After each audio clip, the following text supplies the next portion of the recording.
बिस्मिल्लाहिर्रहमानिर्रहीम। अस्सलाम वालेकुम स्टूडेंट्स, आज का हमारा चैप्टर नंबर 8 जो आज हमने स्टार्ट करना है, जो कि जिसका नेम है थर्मल प्रॉपर्टीज़ ऑफ मैटर। ठीक है, अब इसमें हमने क्या करना है, इसमें मैटर की थर्मल प्रॉपर्टीज़ को हम डिस्कस करेंगे। ठीक है, और ये चैप्टर बहुत ही आसान है और इम्पोर्टेंट भी है, और उम्मीद करती हूँ कि आपको इसकी अच्छे से समझ आ जाएगी, आप इसको अंडरस्टैंड कर लेंगे। तो इसमें हम प्रॉपर्टीज़ ऑफ मैटर को डिस्कस करेंगे, थर्मल प्रॉपर्टीज़ ऑफ मैटर, और जिसमें हमारे पास इस चैप्टर के जो मेजर कॉन्सेप्ट्स हैं, जो इसके टॉपिक्स हैं, उसमें हमारे पास जो हैं वो सबसे पहले जो 8.1 टॉपिक है हमारा, वो टेम्परेचर एंड हीट है। यानी कि हमने इसमें डिस्कस करना है टेम्परेचर क्या होता है या हीट क्या है, इनकी डेफिनेशंस देखेंगे, इनका कंसेप्ट देखेंगे, इनका रिलेशन देखेंगे। ठीक है, और उसके बाद फिर हम ये टेम्परेचर को मेजर किस लिए किया जाता है, और क्योंकि टेम्परेचर जो है वो फिज़िकल क्वांटिटी है, इसको हम मेजर भी करते हैं, तो कौन सी ऐसी डिवाइस है जिससे हम इसको मेजर कर सकते हैं टेम्परेचर को। ठीक है, और इसके बाद फिर हम ये देखेंगे टेम्परेचर स्केल्स को हम डिस्कस करेंगे, कन्वर्जन स्केल। ठीक है, उनको कन्वर्ट करेंगे एक स्केल से दूसरे स्केल में। जैसे कि आपको पता है कि जो टेम्परेचर होता है वो सेंटीग्रेड में भी होता है, वो फ़ारेनहाइट स्केल में भी होता है, केल्विन स्केल में भी होता है। तो हम इनको कन्वर्ट करना सीखेंगे इसमें, कि हम एक स्केल से दूसरे स्केल में किस तरह से कन्वर्ट करते हैं, इनके फार्मूला स्टडी करेंगे। और उसके बाद हमारे पास थर्मोमीटर है, जो कि डिवाइस है जिससे हम टेम्परेचर को मेजर करते हैं। ये हम इसमें देखेंगे कि टेम्परेचर को किस तरह से मेजर किया जाता है, किस तरह से हम थर्मोमीटर को यूज़ करेंगे, किस तरह से उसकी रीडिंग लेंगे, या थर्मोमीटर जो है वो किस तरह से बना हुआ है। ठीक है, इसमें क्या क्या मटेरियल जो है वो यूज़ होता है। उसके बाद हम स्पेसिफिक हीट कैपेसिटी हम पढ़ेंगे, यानी कि इसमें स्पेसिफिक हीट कैपेसिटी क्या है वो हम डिस्कस करेंगे। और लेटेंट हीट ऑफ फ्यूजन है इसमें, ये हम डिस्कस करेंगे लेटेंट हीट ऑफ फ्यूजन, और इसको डिटेल के साथ इसकी डेफिनेशंस वगैरह और विद एग्जांपल्स इनको डिस्कस करेंगे। लेटेंट हीट ऑफ वेपोराइजेशन को डिस्कस करेंगे हम, इसमें 8.5 टॉपिक है, और इवेपोरेशन है, और उसके बाद थर्मल एक्सपेंशन है।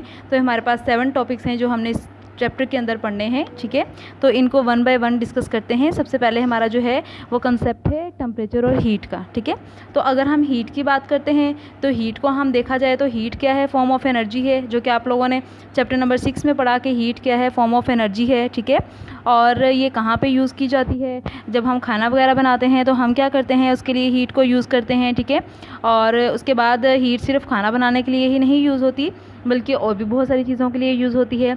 जैसे कि अगर हमारे पास हीट एनर्जी होती है तो हम उसको दूसरी एनर्जी में कन्वर्ट कर लेते हैं। फॉर एग्जांपल मैकेनिकल एनर्जी में हमने उसको कन्वर्ट कर लिया इस तरह से। ठीक है, तो हम हीट एनर्जी को दूसरी फॉर्म ऑफ एनर्जीज में भी कन्वर्ट कर लेते हैं।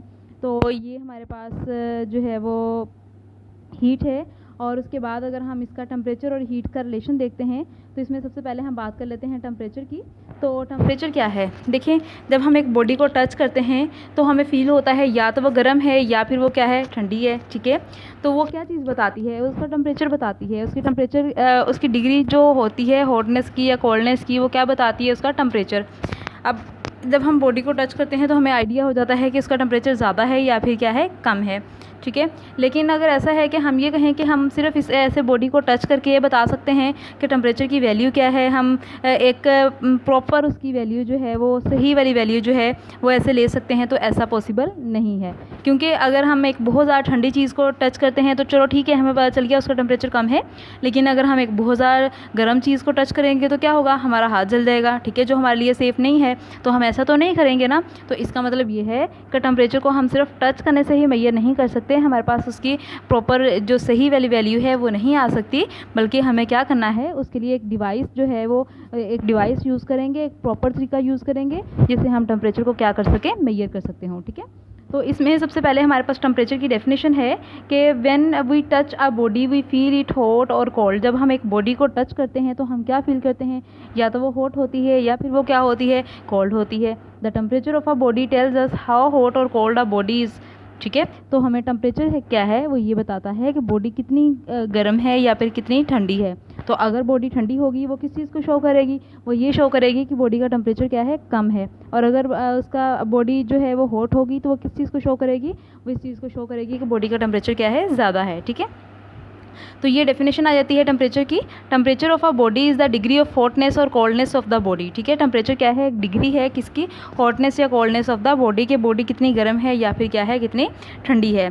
इस तरह से अगर हम कैंडल फ्लेम की बात करते हैं तो वो बहुत ज़्यादा क्या होती है, हॉट होती है, और उसका टेम्परेचर क्या होता है, बहुत ज़्यादा होता है। ठीक है, तो हमें, और अगर हम आइस की बात करते हैं तो आइस क्या होती है, ठंडी होती है, और उसका टेम्परेचर क्या होता है, बहुत ज़्यादा कम होता है। इस तरह से हम टच करके ये पता लगा लेते हैं कि कौन सी चीज़ जो है वो गर्म है, कौन सी ठंडी है, किसका टेम्परेचर हाई है और किसका टेम्परेचर क्या है, कम है। तो वही चीज़ जैसे मैंने आपको बताया कि हम टेम्परेचर की जो सही वाली वैल्यू है, प्रॉपर जो बिल्कुल करेक्ट वैल्यू है, वो हम ऐसे नहीं फाइंड कर सकते। उसके लिए हमें एक डिवाइस चाहिए होगी जो हम टेम्परेचर की प्रॉपर वैल्यू जिसे हम ले सकें। ठीक है, तो अब उसके बाद हम बात करते हैं कि टेम्परेचर जो है वो क्या टेम्परेचर जो है वो मूव भी करता है, यानी कि टेम्परेचर कम या ज़्यादा भी होता है, या अगर एक बॉडी का टेम्परेचर ज़्यादा है तो वो ज़्यादा ही रहेगा, और अगर दूसरी बॉडी का टेम्परेचर कम है तो वो कम ही रहेगा। ऐसा तो नहीं है ना।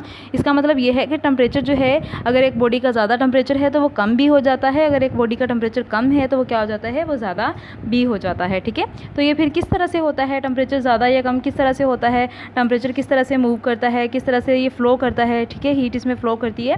तो इसमें अगर हम देखते हैं, इसके लिए to understand the concept of temperature it is useful to understand the terms thermal contact and thermal equilibrium. हमें किस चीज़ की ज़रूरत है समझने की, थर्मल कॉन्टैक्ट की और थर्मल इक्विलिब्रियम की।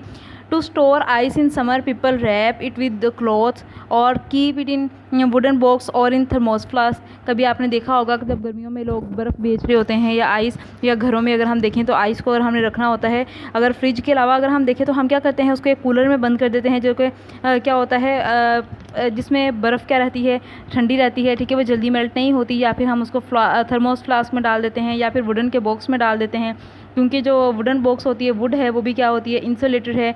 ठीक है, वो भी हीट को अपने अंदर से पास नहीं करने देगी इस तरह से। या फिर कभी आपने देखा हो कि बाहर जो लोग बर्फ़ सेल कर रहे होते हैं, उन्होंने क्या, एक बोरी टाइप होती है, बोरी के अंदर उसको वो किया होता है, सेव किया हुआ होता है कपड़े के अंदर। ठीक है, ताकि वो क्या हो, बर्फ़ जो है वो, आइस जो है वो मेल्ट ना हो।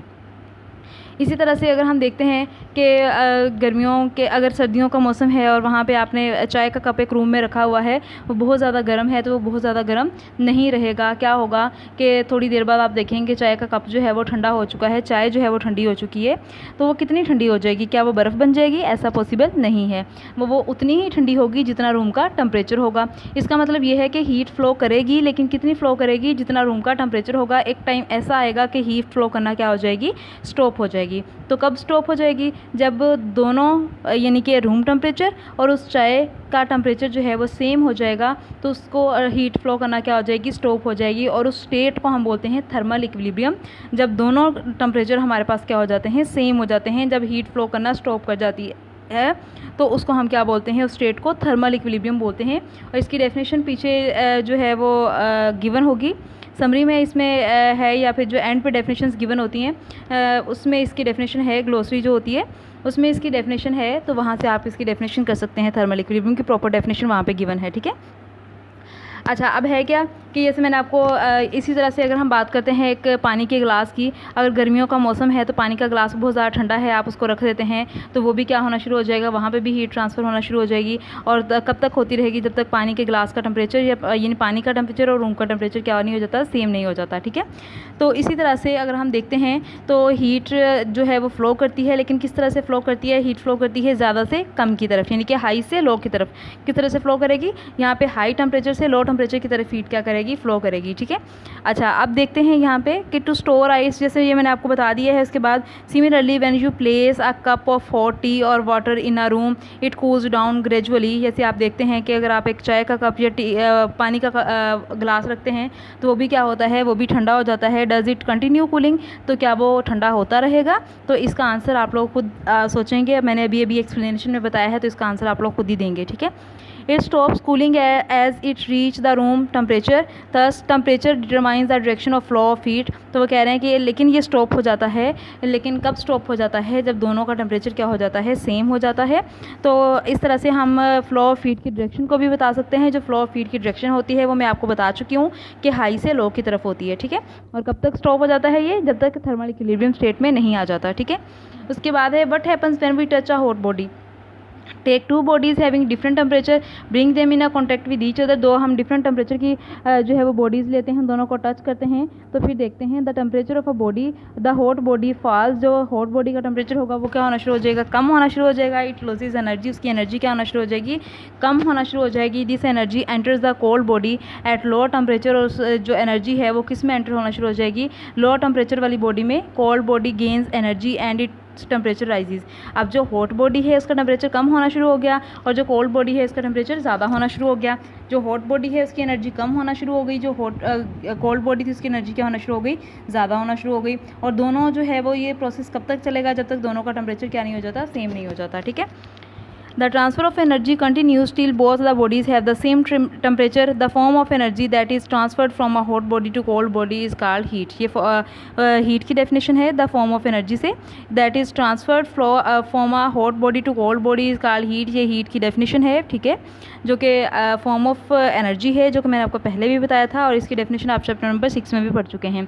अब ये फ्लो ऑफ हीट की डेफिनेशन है कि heat is the energy that is transferred from one body to another in thermal contact. Thermal contact का मतलब क्या है कि जब दो बॉडीज़ हमारे पास किस में होंगी, कॉन्टैक्ट में होंगी, जिसमें हीट ट्रांसफ़र हो रही होगी with each other as a result of the difference of temperature between them. तो हीट एनर्जी जो है वो तब कब ट्रांसफ़र होती है एक बॉडी से दूसरी बॉडी में, जब वो थर्मल कॉन्टैक्ट में हो, और दूसरा ये जब उनका टेम्परेचर क्या हो, डिफरेंस हो। क्योंकि जब दोनों का सेम टेम्परेचर होगा फिर तो हीट ट्रांसफ़र नहीं होगी ना, फिर तो हीट ट्रांसफ़र होना स्टॉप हो जाएगी। तो हीट ट्रांसफ़र कब होगी, जब दोनों का टेम्परेचर क्या होगा, सेम होगा। ठीक है।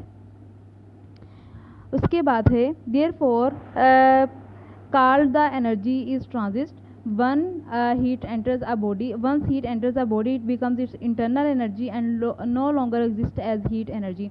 बस आप वहाँ तक कर लेंगे, इसके तीन डेफिनेशंस आ जाती हैं वहाँ तक। वैसे एक तो टेम्परेचर की डेफिनेशन है, उसके बाद एक जो है वो हीट की डेफिनेशन है, तीसरी जो है वो फ्लो ऑफ हीट की डेफिनेशन है, और उसके बाद जो है वो नेक्स्ट जो डेफिनेशन है ये डेफिनेशन है उसकी इंटरनल एनर्जी की। ठीक है। तो अब इंटरनल एनर्जी में क्या है कि हमारे पास वैसे तो अगर हम एनर्जीज़ की बात करें मैकेनिकल एनर्जी की, तो टू टाइप्स होती हैं। एक हमारे पास होती है काइनेटिक एनर्जी और एक होती है पोटेंशियल एनर्जी। ठीक है। अगर हम बॉडी की काइनेटिक एनर्जी और पोटेंशियल एनर्जी दोनों का सम कर लें तो हमारे पास कौन सी एनर्जी आ जाती है, हमारे पास आ जाती है इंटरनल एनर्जी। ठीक है। अगर हम काइनेटिक एनर्जी और पोटेंशियल एनर्जी दोनों का सम करते हैं तो कौन सी एनर्जी आती है, इंटरनल एनर्जी आ जाती है। ठीक है। The sum of kinetic energy and potential energy associated with atoms, किसकी एनर्जी, एटम्स की, मॉलिक्यूल्स एंड पार्टिकल्स की, of a body is called its internal energy. उसको हम क्या बोलते हैं, इंटरनल एनर्जी बोलते हैं बॉडी की। ठीक है। अच्छा, internal energy of a body depends on many factors. अब ये MCQs भी आता है, शॉर्ट क्वेश्चन भी आ जाता है कि इंटरनल एनर्जी जो है वो किस चीज़ के ऊपर डिपेंड करती है, तो मैनी फैक्टर्स के ऊपर डिपेंड करती है। कौन कौन से फैक्टर्स हैं, जैसे कि मैस ऑफ द बॉडी है, kinetic and potential energies of molecules हैं। काइनेटिक एनर्जी के ऊपर डिपेंड करती है, पोटेंशियल एनर्जी के ऊपर डिपेंड करती है, और उसके बाद मैस के ऊपर डिपेंड करती है इंटरनल एनर्जी जो है। उसके बाद kinetic energy of an atom और molecule is due to its motion which depends upon the temperature. अब काइनेटिक एनर्जी जो है एटम की वो किसकी वजह से है, मोशन की, और वो किसके ऊपर डिपेंड करती है, टेम्परेचर के ऊपर। ठीक है। काइनेटिक एनर्जी और टेम्परेचर जो है वो दोनों एक दूसरे के ऊपर डिपेंड करते हैं। Potential energy of atom of molecules is stored energy due to intermolecular forces. तो पोटेंशियल एनर्जी जो होती है वो एटम्स की या मॉलिक्यूल्स की वो किसकी वजह से होती है, इंटरमॉलिक्यूलर फोर्सेस की वजह से उसमें स्टोर होती है। अब यहाँ पे ये वाला पैराग्राफ भी इंपॉर्टेंट है, ये भी इंपॉर्टेंट है, बाकी दो तीन डेफिनेशंस मैंने आपको बताई हैं वो करनी है, और बाकी पूरा जो है वो आप उसकी रीडिंग करेंगे, उसको अंडरस्टैंड करने की कोशिश करेंगे। ठीक है। उसके बाद नेक्स्ट हमारे पास है थर्मोमीटर है। जैसे हमने पढ़ा था कि सेकंड चैप्टर है वो हम सेकंड जो टॉपिक है हमारा वो हमारे पास थर्मोमीटर होगा। थर्मोमीटर जो है वो क्या है, ये एक डिवाइस है जिससे हम टेम्परेचर को मेजर करते हैं। तो किस तरह का होता है ये, सबसे पहले अगर हम देखें तो थर्मोमीटर जो है वो device that is use to measure the temperature of a body is called thermometer. एक ऐसी डिवाइस जो कि टेम्परेचर को मेजर करने के लिए यूज़ की जाती है जिसको हम थर्मोमीटर बोलते हैं। Some substances have property that change with temperature. कुछ सब्सटेंसेस ऐसी होती हैं जिनकी प्रॉपर्टीज़ जो है वो टेम्परेचर के साथ क्या होती है, चेंज हो जाती है। Substances that show a change with temperature can be use as a thermometric material. तो ऐसे सब्सटेंसेस जो कि टेम्परेचर के साथ जिनकी प्रॉपर्टीज़ चेंज होती हैं, यानी कि टेम्परेचर के चेंज के साथ उनकी उसमें चेंज आता है उस सब्सटेंस में, तो उसको हम इस थर्मोमीटर में यूज़ करते हैं। For example some substances expand on heating, some change their colour, some change their electric resistance et cetera. जैसे वो कहते हैं कि कुछ ऐसे सब्सटेंसेस होते हैं जिनका हीटिंग पे एक्सपेंड हो जाते हैं, कुछ ऐसे होते हैं जिनका कलर चेंज हो जाता है, और कुछ ऐसे होते हैं जिनका जो है वो इलेक्ट्रिक रेजिस्टेंस जो है वो क्या होती है, चेंज हो जाती है, ठीक है। Nearly all the substances expand on heating, ज़्यादातर जो सब्सटेंसेस है वो एक्सपैंड होते हैं हीट करने पे। Liquids also expand on heating and are suitable as thermometric material, और लिक्विड भी क्या होते हैं, हीट करने पे एक्सपैंड होते हैं, इसलिए हम उनको थर्मोमेट्रिक लिक्विड के लिए यूज़ करते हैं। Common thermometer are generally made using some suitable liquids as the thermometric material.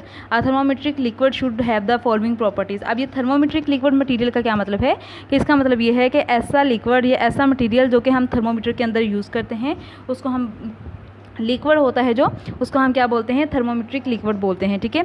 अब उसकी कुछ प्रॉपर्टीज़ हैं कि जो उसके अंदर हम लिक्विड यूज़ करेंगे वो किस तरह का होना चाहिए, उसकी प्रॉपर्टीज़ क्या होनी चाहिए। तो एक तो ये है कि वो विजिबल होना चाहिए, इट शुड बी विजिबल, यानी कि जो हमें नज़र आना चाहिए, ठीक है।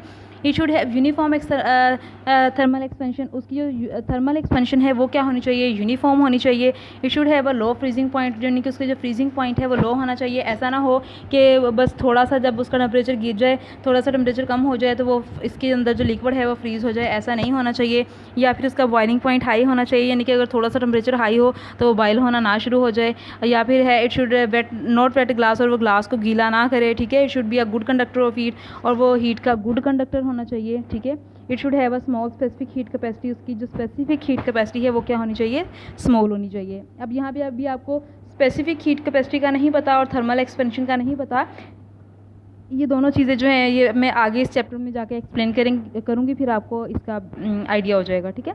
तो यहाँ पे जो दो शॉर्ट क्वेश्चन बनते हैं, एक तो थर्मोमीटर की डेफिनेशन आती है और दूसरा जो है वो थर्मोमेट्रिक लिक्विड जो है वो ये आते हैं, ये प्रॉपर्टीज़ आती हैं इसकी जो कि बहुत ज़्यादा इंपॉर्टेंट है शॉर्ट के लिए भी, शॉर्ट में आती हैं ये ज़्यादा और बहुत ज़्यादा इंपॉर्टेंट है ये, ठीक है। तो इसलिए आपने इसको शॉर्ट के लिए करना है।